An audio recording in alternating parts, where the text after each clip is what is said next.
Buenas noches, compañeros abogados. Nosotros somos el grupo número 7 y el tema a tratar es la tanatología forense, aspectos relacionados con la muerte y el cadáver, data de la muerte y los tipos de la muerte. El tema que yo les voy a tratar es la tanatología forense. ¿Qué es la tanatología forense? Esta es una rama de la medicina legal que estudia todo lo relacionado con la muerte. Se centra en encontrar todas las circunstancias que han englobado a una muerte en concreto a través del cadáver, del cuerpo sin vida. Este profesional encuentra todas las respuestas que uno necesita. Por otro lado, el tanatólogo forense puede llegar a resolver casos judiciales gracias a sus conclusiones. Por esto, tiene que ser cuidadoso en su trabajo. ¿Y cómo apareció esta disciplina en la medicina legal? Al principio, el primero en mencionar este término fue el médico Elías Mednikov. Es ruso, fue ruso en el año y lo mencionó en el año de 1901, aunque obviamente antes ya se hacían este tipo de exámenes. El estudio de la tanatología forense lo realiza en las siguientes áreas. Como primer punto tenemos el diagnóstico de la muerte cierta, estudio del cadáver y de los riesgos de la muerte, así como el estudio de sus fenómenos evolutivos, como son los transformadores, los destructivos y los conservadores. Como segundo punto tenemos el estudio del origen y las causas de la muerte y todas aquellas circunstancias que lo rodean. Como tercer punto tenemos la data de muerte, seguido por las técnicas de estudio del cadáver, siendo la autopsia el método inequívoco, más todas aquellas técnicas complementarias a esta. A continuación, vamos a repasar cuáles son estas etapas de estudio de la tanatología forense. Como primera etapa, tenemos la cromática. Se produce cuando el cuerpo cambia de color por la producción de proteínas, seguido por enfisematosa. En esta etapa se hincha el cuerpo y distintas bacterias entran a él. Como tercero tenemos la irrecoefectiva. Es el momento en el que las vísceras y el cerebro se descomponen, seguido por la esqueletización. A partir de esta etapa, solo quedan los huesos intactos, porque el cuerpo ya se descompuso por completo. Y como último, tenemos la reducción. Esta trata cuando los huesos comienzan a descomponerse hasta llegar al punto de quedar en polvo.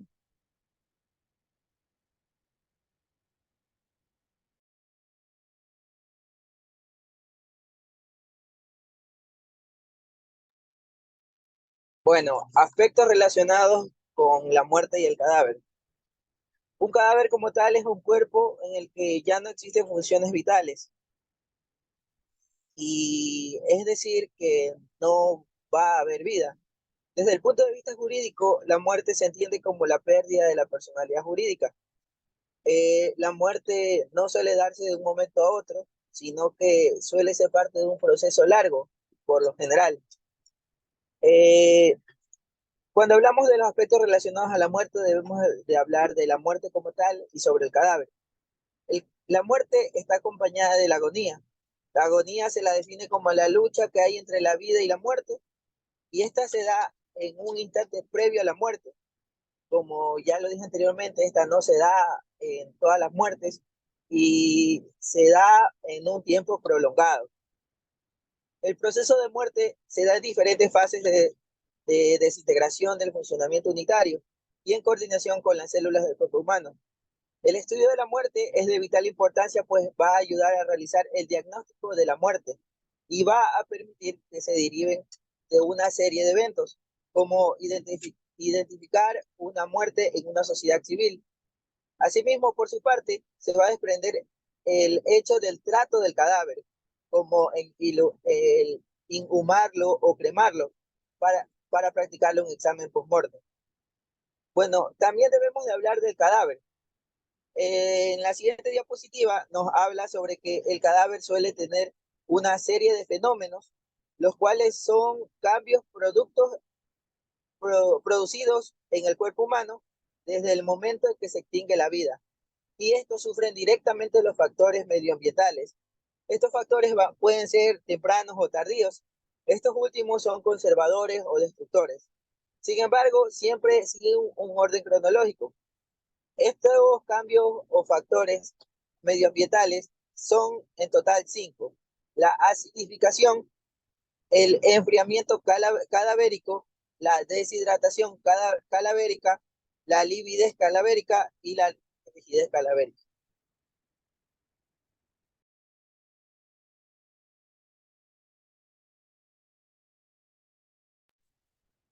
Data de muerte. La información sobre la muerte también es conocida como datos de mortalidad. Esto se refiere a los registros y estadísticas relacionadas con los fallecimientos ocurridos en una determinada población o región.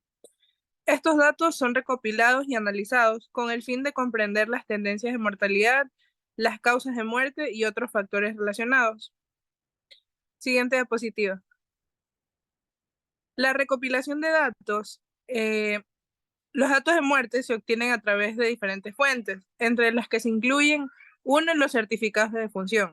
Estos son documentos legales que se emiten por médicos o profesionales de la salud que certifican la muerte de una persona. Dos, los registros vitales. Estos son sistemas de registro civil que documentan los nacimientos y las defunciones en una determinada jurisdicción. Tres, los estudios epidemiológicos. Estos son investigaciones científicas que analizan la distribución y los determinantes de enfermedades y muertes en una población. Y cuatro, los sistemas de vigilancia. Sabemos que algunos países y regiones cuentan con sistemas de vigilancia de la mortalidad. Estas recopilan datos en tiempo real sobre las defunciones. El análisis de datos. Una vez que estos datos son recopilados, los datos de muerte se analizan para obtener información significativa. Algunos aspectos que se consideran del análisis de la muerte es uno de la tasa de mortalidad. Aquí se calcula dividiendo el número de defunciones por la población total que tenga la población, el estado o la región de la que queremos saber cuál ha sido la tasa de mortalidad. Dos, las causas de muerte. El análisis de las causas de muerte revela las enfermedades, las lesiones o condiciones subyacentes que contribuyeron al fallecimiento de una persona. Y tres, las desigualdades y factores de riesgo. El análisis de los datos también puede revelar disparidades en la mortalidad entre diferentes grupos de población, como diferencias según el género, la edad, el nivel socioeconómico o la ubicación geográfica. Siguiente diapositiva. La importancia y la aplicación de estos datos de muerte. La data de muerte es fundamental en diversos ámbitos como la salud pública, la investigación científica y la política y la toma de decisiones. Es importante en la salud pública debido a que estos datos de muerte proporcionan información esencial para la planificación y la evaluación de programas de salud pública. Es importante en la investigación científica debido a que los investigadores utilizan estos datos de muerte para utilizar y estudiar la epidemiología de enfermedades e identificar tendencias, evaluar la eficacia de tratamientos y realizar investigaciones. Y es importante en la política y la toma de decisiones debido a que estos datos influyen en las decisiones políticas y en la asignación de recursos en los sistemas de salud. Ahora, es importante destacar que la recopilación y el análisis de datos de la muerte deben realizarse de manera rigurosa y confiable para garantizar la calidad de la información y evitar sesgos o interpretaciones erróneas.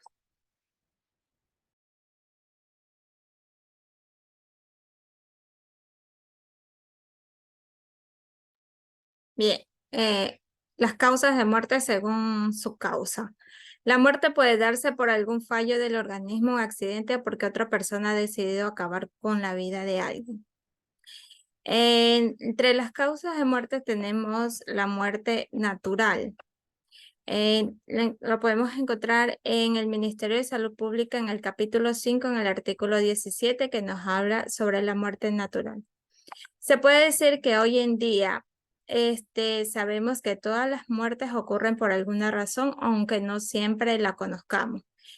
Que una persona fallezca o que haya acabado con su vida, no significa que significa que su organismo ha fallado.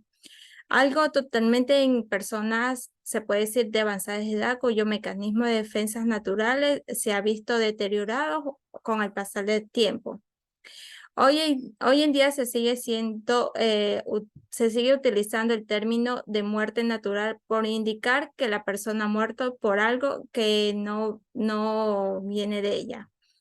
Un ejemplo sería que una persona que muere por complicaciones de gripe, neumonía, infecciones, un derrame cerebral, un ataque cardíaco, el mal funcionamiento interno de su cuerpo o una insuficiencia cardíaca repentina o probablemente se encuentre por sus causas naturales de su fallecimiento. La muerte parental. A veces, aunque en muy raras ocasiones sucede que el organismo pierde momentáneamente todas sus funciones vitales. Un fenómeno llamado catalepsia. Técnicamente, el organismo significa que el organismo está vivo, pero aparentemente no produce no estarlo, en el cual entra en un estado transitorio que el individuo haya estado o puede ser reanimado mediante procedimientos médicos. Un ejemplo sería que una persona que parecen haber muerto pero que terminan reaccionando y mostrando signos de vida. Este estado de muerte aparente puede ser causado por una catalepsia, un trastorno en su grado más intenso, provocando que las funciones vitales cardíacas, respiratorias y neurológicas están en un mínimo de actividad. La muerte súbita la podemos encontrar en la Ley Orgánica de la Salud en su artículo 94, que nos habla que la muerte súbita es aquella en la que el individuo fallece sin causa o enfermedad aparente o que se sospecha que pudiera morir a corto plazo. Este tipo de fallecimiento se caracteriza por ser inesperados y rápidos, produciéndose en sí en niños recién nacidos y personas adultas. Un ejemplo de muerte súbita puede ser un paro cardíaco que produce inesperadamente y de forma repentina en personas que aparentemente gozan de un buen estado de salud. Un paro en el corazón se produce abruptamente y en el caso de no recibir atención médica inmediata, concluye con la muerte del paciente. Tenemos también la muerte violenta, que la encontramos en el COI en el artículo 461, que se considera una muerte violenta cuando se ha provocado la muerte de la víctima de forma especialmente violenta. Un ejemplo sería, en algunos casos, en ciertas enfermedades pueden crear situaciones que llevan a la muerte violenta. Un ejemplo sería son los ahogamientos de un epiléptico en una bañera o un traumatismo grave en accidentes de tránsito de un conductor, que en sí puede sufrir una pérdida de su conciencia o por un episodio cardíaco. El suicidio. El suicidio es la situación en la que el individuo termina voluntariamente con su vida. Quienes terminan con su vida suelen hacerlo tras sufrir mucho padeciendo algún trastorno mental, como puede ser la depresión o encontrarse en una situación de que creen que no van a ser capaces de escapar. Un ejemplo de aquello puede ser un niño o un adolescente suicida o un menor de edad que planea o intenta acabar con su vida. Homicidio. Lo encontramos en el COI en el artículo 144. El homicidio es el acto por el cual una persona le quita la vida a otra de forma deliberada.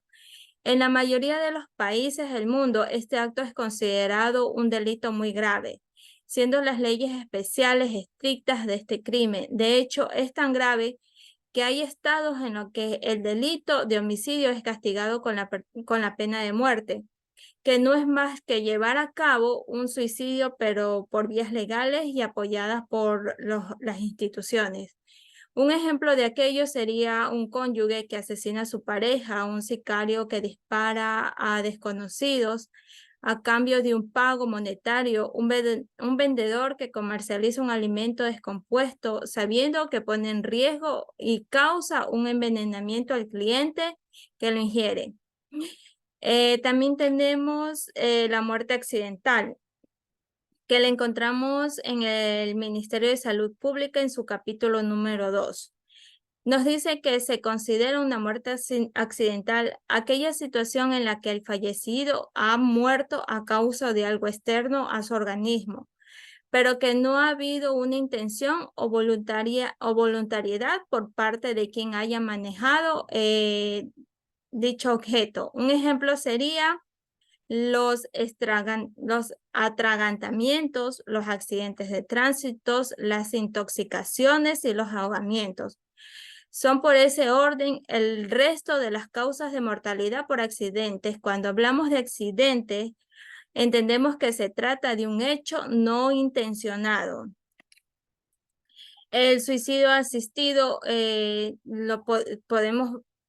entendemos que un suicidio es un tipo de muerte que se proporciona a una persona de forma intencionada y con el conocimiento necesario y los medios necesarios para acabar con su vida, incluyendo el asesoramiento sobre las dosis letales de los medicamentos, la prescripción o el suministro de los mismos en el paciente en quien termina voluntariamente con su vida. Un ejemplo sería él o la paciente quien se autoadministra el medicamento para que otra persona se lo ha proporcionado. Buenas noches, abogada, compañeros, compañeras. Yo les voy a dar el caso de la muerte accidental. Esta no está tipificada en el Código Orgánico Integral Penal, por lo cual no es establecida o dada por un tercero. Pero según lo establece el Ministerio de Salud Pública, existen dos tipos de accidentes: los accidentes laborales y los accidentes domésticos. Los laborales son causados por una situación fortuita dentro del campo laboral, como fuera. Así como los domésticos son acontecimientos inesperados ocurridos dentro del hogar. El caso se trata de una anciana de 72 años de edad, viuda, pensionada, con antecedentes patológicos personales de epilepsia desde la infancia, por lo cual esta siguió un tratamiento de fenitoína y clorazepam. En agosto del 2013, se encontraba fallecida en la cocina de su domicilio, en el suelo, sobre una gran mácula de sangre, en decúbito el lateral izquierdo con una arma perforo cortante, es decir, un cuchillo, que penetra su cavidad torácica, esta parte de aquí. En el lugar derecho, durante el levantamiento del cadáver, se constata que se trata de un cadáver femenino europoide. Esto quiere decir que es de un tipo racial. También normolínea, que se basa en su contextura, que tiene una contextura normal, con panículo adiposo conservado. Este se refiere a la piel, es decir, que no tenía mucho tiempo de haber fallecido, y cabello corto entre caras. Durante la autopsia que realiza por un médico patólogo, se comprueba una frialdad cadavérica generalizada con una rigidez cadavérica intensa. Presenta lividez tenues. Esto quiere decir que en el cuerpo presentaba diversos tipos de manchas de sangre. De color rojo claro, se data su muerte en un espacio de tiempo entre 3 y 6 horas, lo cual no corresponde con la intensa rigidez encontrada en el cadáver. Signos de violencia. Tiene una herida de 3 centímetros de longitud en la región del tórax, en esta parte de aquí, así como una herida penetrante en la cavidad torácica, en esta parte de acá. Se observó además una aleación con misura labial, la boca la tenía para un lado, congestión facial y relajación del esfínter vertical. En el examen interior del cadáver, esta presenta en la cavidad torácica un hemotórax bilateral de más de 1000 mililitros en esta cavidad. Muestra también una marca de palidez en ambos pulmones, con presencia de un edema pulmonar ligero. El corazón se observó pálido. Y bueno, tenía una herida de 3 centímetros de longitud en la zona del ventrículo izquierdo que lo traspasa. Tenemos 3 puntos importantes. ¿Por qué no se trata de un homicidio? No existe un desorden en el lugar ni señales forzosas. Se comprobó la ausencia de elementos criminológicos. En este caso existieron 2 tipos de peritajes. el odorológico, el cual se encarga de determinar ciertas huellas, y el peritaje dermatoscópico, este determina ciertos patrones. En el cáncavo del cuchillo, quiere decir en el mango del cuchillo, no fueron encontrados, aparte de las huellas, otros tipos de huellas externas a otra persona. Así como en el lugar no se encuentran el calzado o muestras de calzado ni pisadas de otra persona. Existe otro interrogante, ¿pudo ser un suicidio? No, se descartó el suicidio por la ausencia de cartas, de notas de despedida, así como otros detalles similares en el lugar de los hechos. En los antecedentes de esta ciudadana no se aportaba nada de trastornos psiquiátricos ni móviles que pudieran motivar. En el cadáver se observó un espasmo cadavérico, quiere decir que este presenta una rigidez especial. En la mano derecha no existían heridas, y tan frecuente, no hay heridas frecuentes que se basen en un suicidio. ¿Por qué fue un accidente? En el lugar muy próximo al cuerpo se encontraba una guayaba, hablamos de una de una fruta tropical, parcialmente cortada, y un taburete en el cual parece que se encontraba sentada dicha persona. Es muy importante también destacar el caso de epilepsia. Con la presencia de una única herida y la relajación del esfínter versical, el cuerpo soltó todos los fluidos. La desviación de la comisura labial, la desviación de la boca, así como los líquidos espumosos que se encontraron. El espasmo cadavérico en relación con una posible convulsión epiléptica. Todos estos elementos permiten llegar a la conclusión de que la muerte de la víctima fue producida por una herida autoinfligida como consecuencia de una crisis convulsiva. La causa directa de muerte fue la anemia aguda, fue una pérdida excesiva de sangre que ocasionó el hemotórax bilateral, es decir, la acumulación de sangre en el espacio que existe entre la pared torácica y el pulmón de 1000 mililitros, producto de la herida causada por esta arma cortopunzante en el ventrículo izquierdo del corazón, causada por el cuchillo. Quiere decir que el corazón perdió mucha sangre y se acumuló en un lugar, es decir, que esta persona falleció muy poco tiempo. Gracias.